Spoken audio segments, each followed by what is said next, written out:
audio sound bites showing how this has been done. In fact, let me find them now. It'd be perfect. Let me find them here. They're in the, grab sound bites 13 and 14.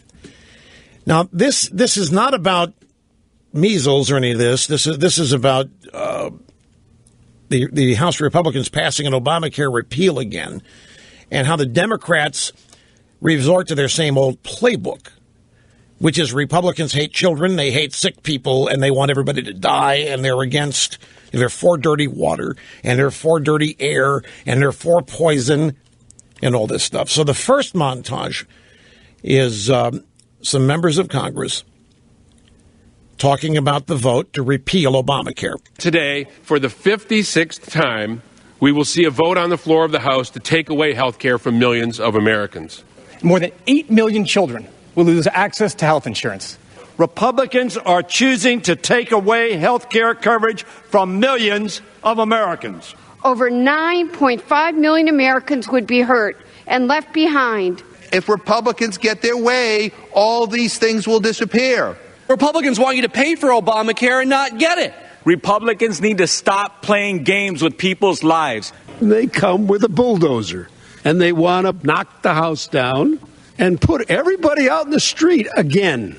Give the sick an opportunity to get well. Allow children the opportunity to breathe. What about the born, the aged, the disabled? That was Charlie Rangel. What about the born? Since when did Democrats care about them?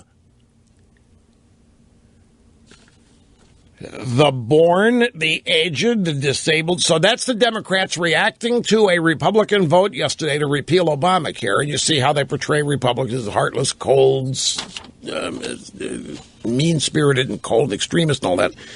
And I want to take you back 20 years ago just to show you how this is done and how their playbook doesn't change. This is from our TV show in 1995. It's a montage of a bunch of Democrats talking about the Republicans and the budget. This is the monumental budget fight of 1995, a school lunch bill and all of that. Why do the Republicans want to take apples and milk away from 6-year-olds? Starving children is not the solution. The Republicans are taking food out of the mouths of millions of needy children. It's cruel to kids. Stop declaring war on our kids. War on their children.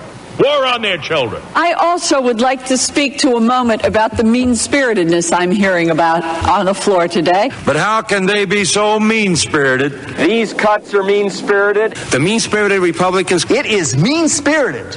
It is vicious. These draconian, mean-spirited, and immoral cuts in funding. We're seeing draconian cuts. Once again, they're playing Robin Hood in reverse, taking from the poor to give to the rich. We're going to let the kids go hungry again. They're coming for our children. They're coming for the poor. They're coming for the sick, the elderly, and the disabled. That was John Lewis from Selma.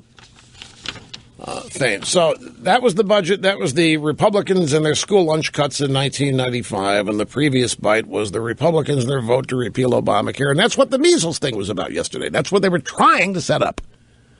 They were trying to set up a forthcoming montage. The Republicans didn't care about kids getting sick, didn't care about kids dying, didn't care about kids not getting vaccinated, didn't care about kids not being treated. That's what they were trying to set up. But then Hillary and Obama's quotes on vaccines were produced from 2008, and a bunch of lies told by the New York Times yesterday were exposed, and so ISIS is the big news today, not measles. But don't worry, they'll come back to it. They'll get back.